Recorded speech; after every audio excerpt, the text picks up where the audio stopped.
सबसे ज्यादा किसी ने मोहब्बत मुस्तफा किया उसी को कहते हैं सुन्नियों की आन बान शान इमाम अहमद रज़ा खान।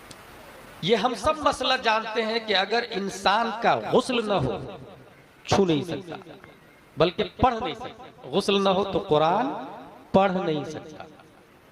ठीक है, ये हो गया लफ्जी कुरान हराम उस पर जिस पर गुस्ल फर्ज है।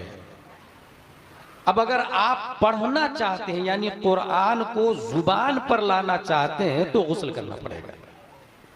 दूसरा है नक्शी कुरान, वुजू नहीं हो तो छूना हराम, छूने के लिए आपको वुजू करना पड़ेगा।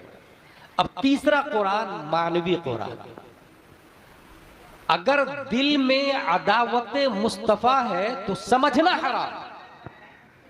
कुरान समझ में नहीं आया, कुरान जिस तरह छूने के लिए वुजू करना पड़ेगा, पढ़ने के लिए गुस्ल करना पड़ेगा, ऐसे ही समझने के लिए मोहब्बत मुस्तफा शर्त है।